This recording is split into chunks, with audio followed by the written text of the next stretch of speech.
Why should you care? You're all here, so I'm, preaching to the choir somewhat. But what I'm going to do is tell you some things, arguments that you can make when you are discussing with this, say with your boss or your client, if you're doing design work for somebody else. How do you explain to them that this makes sense from a business perspective? Because the first thing is, yes, it's the right thing to do. Okay, let's just throw that out there. It is the right thing to do. But your CEO doesn't care that it's the right thing to do.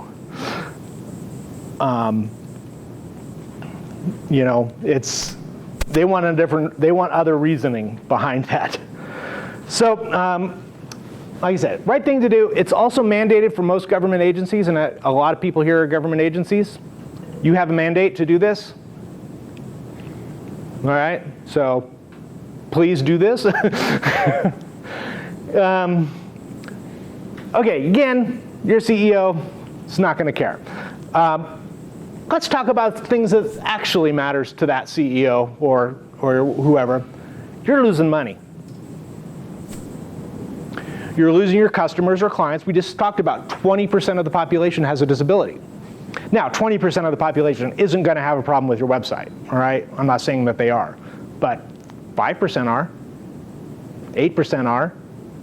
Those are people who are customers or clients who cannot access your digital materials.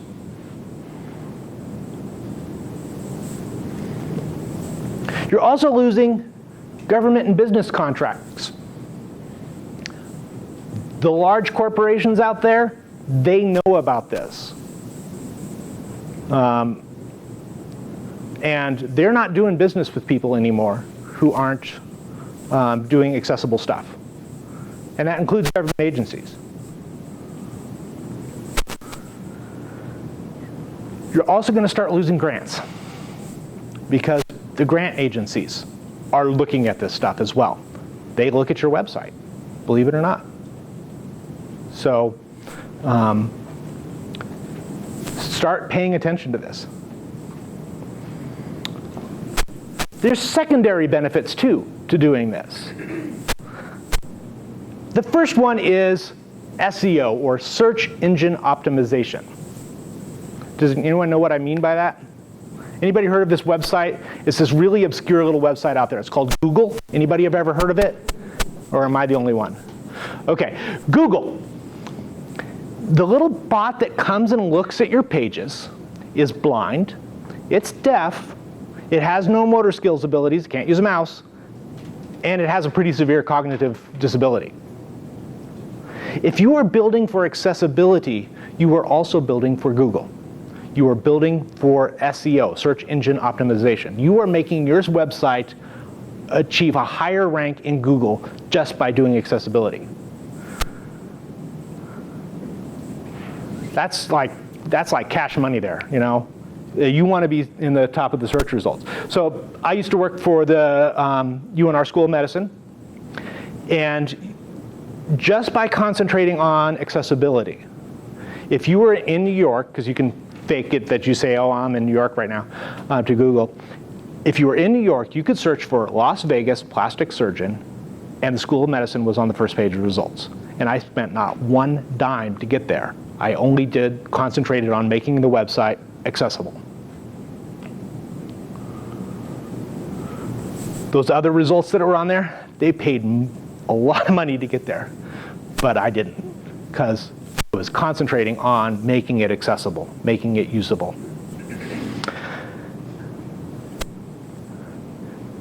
The other secondary benefit I'll mention, there's others as well, but the other one I'm going to mention is what's called the curb cut effect. You know what a curb cut is? Out at the curb, on the sidewalk, there's a cut. So you can take your wheelchair down, right? Are people in wheelchairs the only ones who use those curb cuts? No. Everybody uses those. I used to push a stroller around. Those were great. You're a UPS delivery person. Great for them too. Yeah. Skateboarders love them. You know, so the curb cut is it was designed for people with in wheelchairs, but it's really useful for everybody. And the same is true for your digital materials. A couple other things that were designed for people with disabilities. Anyone ever use predictive text on their phone where it's telling you what the next word is? Designed for people with disabilities. How about the OXO hand, little kitchen utensils? Anyone, OXO, the like peelers and stuff with the really nice comfy grips? Again, designed for people with disabilities. It's good design, and it works for everybody. Other things like closed captioning, audiobooks, there's a whole bunch of other things. So what I want you to do, I don't have time to show it to you today, but there's a TED Talks by a person named Elise Roy, E-L-I-S-E, Roy, R-O-Y, called When We Design for Disability, We All Benefit. It's about 15 minutes long. Go watch that. Make everybody else in your office watch that as well. And it really talks about how interface design, if you're designing it accessibly, you are designing it better for everybody. Yes? Can you repeat that? Elise Roy, E-L-I-S-E, R-O-Y, and the talk was called When We Design for Disability, We All Benefit, on TED Talks.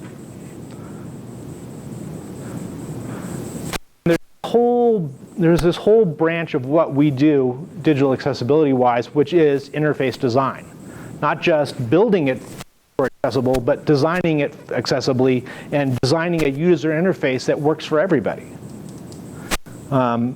So don't think that, you know, just, well, we're doing this just for this one group. No, we're really doing it for everybody.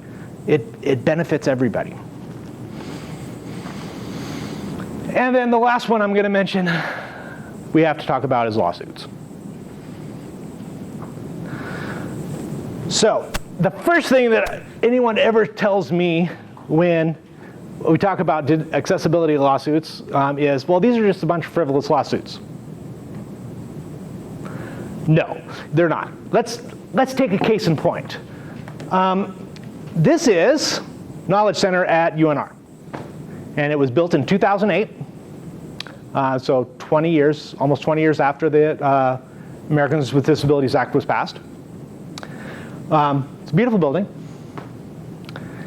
I want to look at the grand staircase that takes you into the main entrance.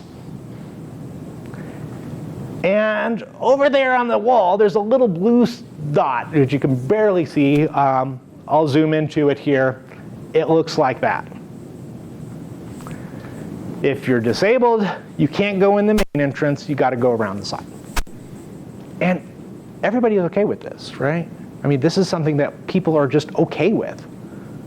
You know, I'm purposely not showing you Morrill Hall, which was built in 1890, that was retrofitted. This is a building that was built after the Americans with Disabilities Act was passed. This is a building that's new. Now, let me make one little tweak to this sign, and then you tell me if it's still okay. Are you okay with that? Women can still go in the library, they just have to go in their separate but equal entrance. You okay still? No, obviously not. There would be riots on the campus if this sign was up there, right? People would burn that place down. So this isn't okay. And this isn't even what we're talking about. We're not talking about separate but equal entrance. We're talking about no entrance. You are not allowed in. And on your website that's not accessible, that's what you're saying. You, in this group that is protected under the law, are not allowed into this area. And I could put a bunch of different other signs up there too.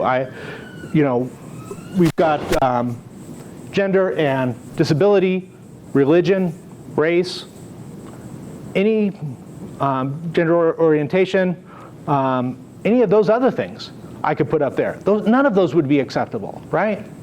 So this one can't be acceptable either. That's why these are not frivolous.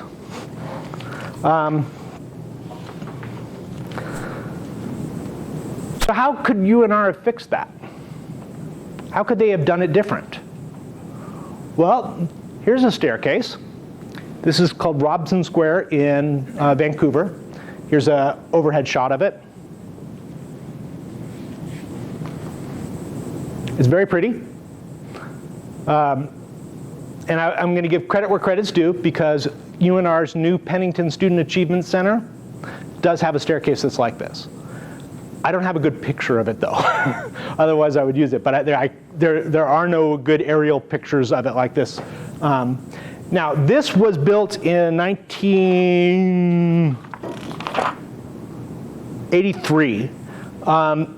Nowadays the ramps are too steep for what, at the time it was really accessible, so they're talking about having to redo this because they're a little too steep now. So they are going to make some fixes to it at some point. So this gets us to this concept, and there's a concept in software development called the 1-10-100 rule. If you ever do software development, you'll run into this rule. And that is, if there's something that you plan for, a feature, it's going to cost you $1. If it's something that you have to add in after you've started developing, it's going to cost you $10. And if you have to add that in after you've gone to production, it's going to cost you $100. And if you think about that staircase at UNR, that makes a lot of sense. If they had designed it originally with an accessible main entrance, it would have added $10,000 to the cost. On a $50 million building, that's nothing, right? But if they had to fix it during construction, that price would have gone up to $100,000. And if they have to fix it now, it would be $1 million. To rip that staircase out and put in something better? And this is the part where everybody concentrates on when they're talking about, well, it's just too expensive to do accessibility. Well, you just need to start at the beginning with accessible. Not think of it as, well, I'm just going to throw this on at the end if I have time and money left over. Yeah, then it's too expensive. Do it here at the beginning. Design from the beginning with accessibility in mind. And the great thing about digital stuff is, we're probably going to rebuild our website at some point. If your website's more than 5 years old, it's probably time to be rebuilding it anyways, right? Because that's just good marketing and design. Now I'm going to add a fourth layer onto there, which is the legal cost.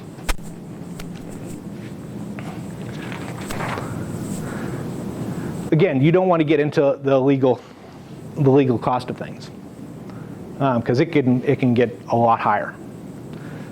So speaking of lawsuits, let's talk about some lawsuits. In 2018, there were 2,500 digital accessibility lawsuits filed in the United States. That number is going to be beat by 2019. We can already tell. Digital accessibility lawsuits are on the rise, and they're going to continue. And there's some reasons for that. One of which is lawsuits are often the only way to get action.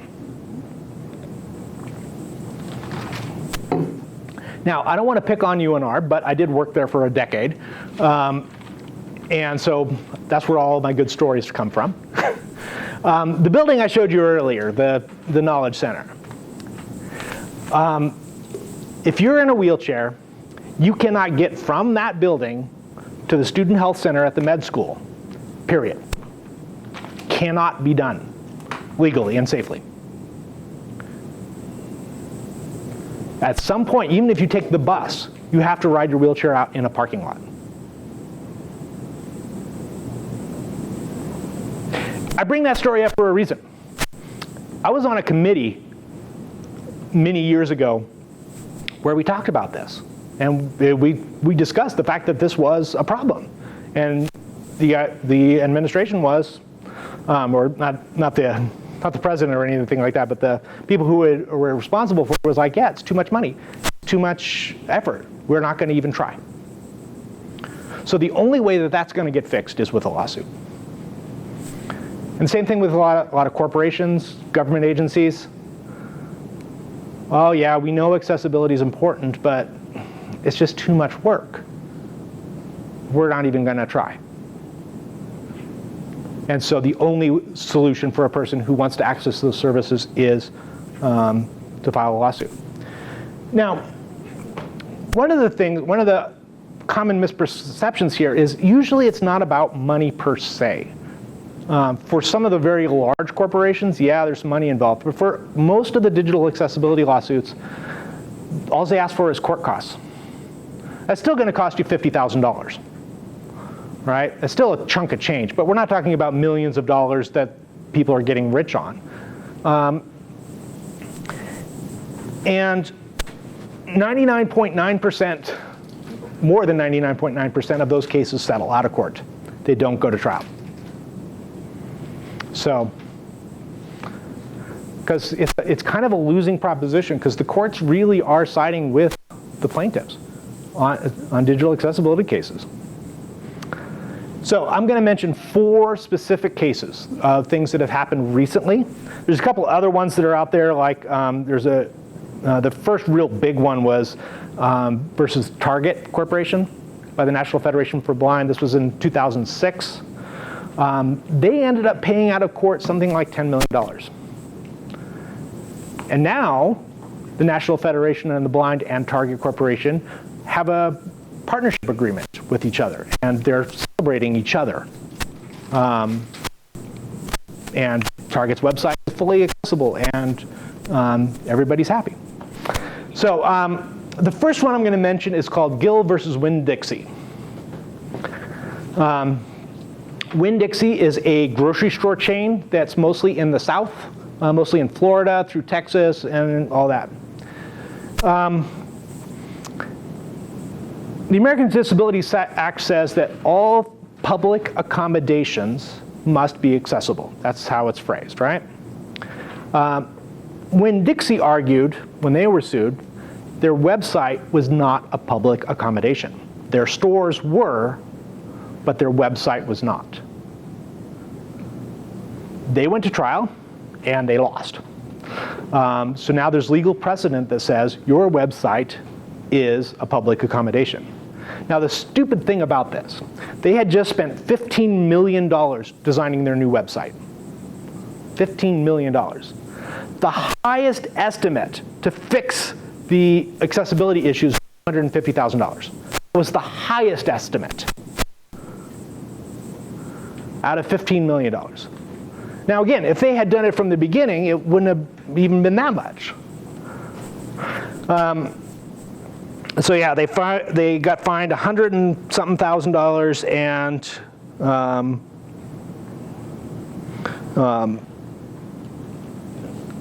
and still had to pay to fix their website. I mean, it's not like they didn't then all of a sudden, oh, well, we went through this lawsuit, now we don't have to make it accessible. They still do.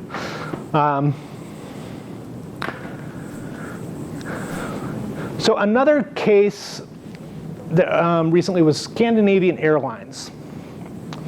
And this one is interesting because this was actually under a different set of rules, and I'll explain that later in about 4 more slides. But the main point is Scandinavian Airlines built a separate website for people with disabilities. Instead of making their main website accessible, they built a separate website. You would be amazed how many times that comes up in conversation what I have with clients. Can we just build a separate website? No. They were fined $200,000 by the Department of Transportation.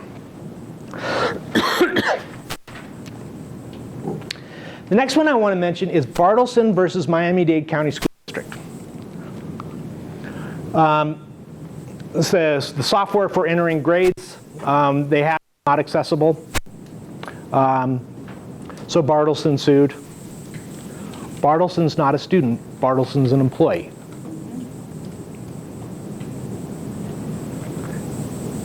So the employee the agency that their digital accessibility wasn't, they ended up settling out of court for $250,000. Plus they have to fix their software. So it's not just the things that are public facing that you have to worry about. It's all of your stuff. Now, if you're hiring people too, this is really important, because you don't want to get into a position where you're saying, well, we'd love to hire you, but you're blind and our software doesn't work for blind people, the software we use to do our jobs. You know? You don't want to have that conversation, because that's not even a digital accessibility lawsuit. That's just a straight up civil rights lawsuit. Okay? You don't want to do that. There's also a pending case, National Federation for the Blind versus Epic Systems. Epic is the software that hospitals use. So Renown uses it. St. Mary's uses a different one, but Renown uses Epic. Again, this case is about the care practitioner entering stuff, not the patient accessing their information. So that's going to be an interesting one too, because that one's going to be pretty big. The last one I'm going to mention is Robles versus Domino's. Domino's, the pizza chain. Mentioned ordering a pizza earlier. Well, Domino's website, you could order their pre-built pizzas if you were blind, but if you tried to make a custom pizza, you couldn't do it. So Robles sued. Domino's won in the first trial, but then on appeal they lost. And their argument was, the Department of Justice has never really said, this is this accessibility standard you have to meet. They've never said that. They've never given us concrete guidelines as to what constitutes digital accessible. And the court said, we don't care. It's irrelevant. Accessible is accessible. The Americans with Disabilities Act says accessible. It doesn't give you the slope. That's part of other parts of the regulations. The Americans with Disabilities Act says you have to have a ramp. You have to have access. I wanted to read this. The Constitution only requires that Domino's receive fair notice of its legal duties, not a blueprint for compliance with its statutory obligations, according to this appeals court. Now, this one is really interesting because Domino's has now appealed to the Supreme Court. And the Supreme Court may take that up this session. Our legal people in our company don't think the Supreme Court will take it up. So the appeals court decision will stand. They only take up like 3% of all the things that are anyways, and this is probably not something that they're going to do, but it's possible that they could take it up and say your websites don't have to be accessible. Incredibly doubtful. But if they do take it up and say your website has to be accessible, then we have the Supreme Court saying your website must be accessible. And the number of digital accessibility lawsuits is going to 1,000,000 times over, all right? So those are some of the cases. There's other ones that have come up, but the main kind of point with Robles versus Domino's is there's this differentiation between what's compliant and what's accessible. And the court, Domino's was saying, well, you have to tell us what's compliant, and the court said, no, you just need to know what accessible is. Because compliant does not always equal accessible. There's a nice friendly wheelchair ramp for you. So compliance is not your only goal. And that's what a lot of people focus on with digital accessibility. They focus on being compliant. Just give me some rules and I will follow them. So here is a house in the UK. It's what's known as council housing, or its American version is Section 8 housing. The woman who lived there, her daughter became handicapped in a wheelchair, and she asked the council for a wheelchair ramp. After 2 years of fighting about it, they put in a wheelchair ramp. Here it is from above. They built a compliant ramp. It's still not accessible, is it? I can't call that accessible. That's just ridiculous. So just kind of mindlessly following the rules gets you stuff like this. Come on. So how could we have solved this? Thinking about accessible instead of compliant. Well, we could have put in a lift. It would have cost less than the $75,000 that this ramp cost. These are also council houses, and this one doesn't have stairs. They could have moved the family to that house. Would have cost less than $75,000.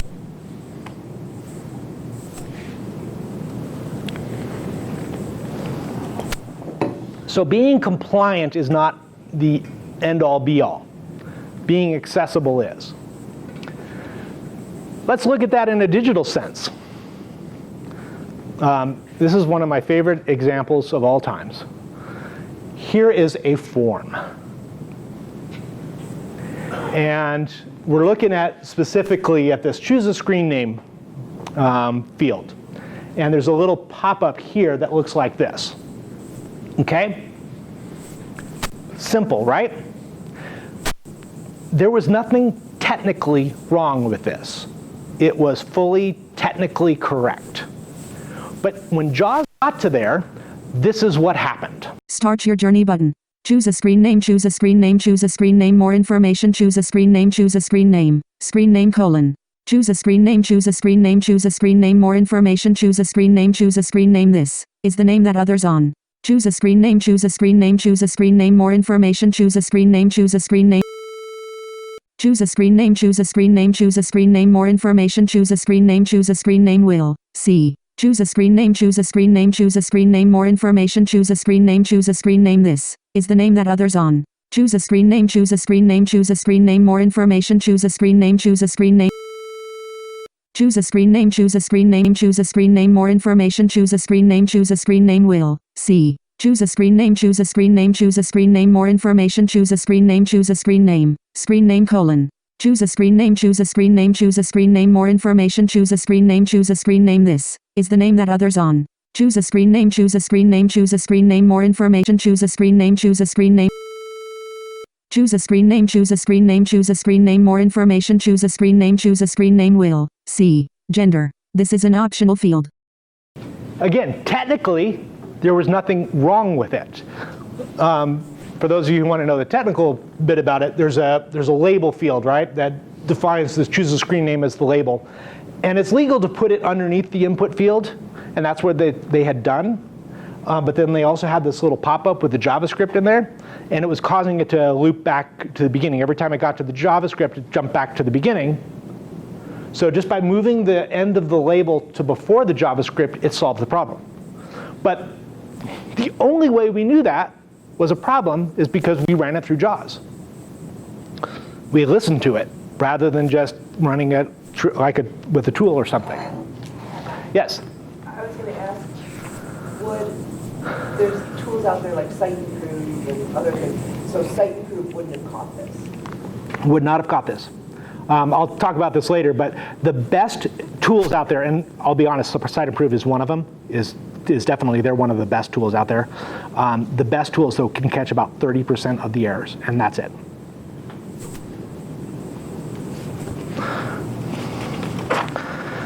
So, compliant and accessible are not the same thing, okay?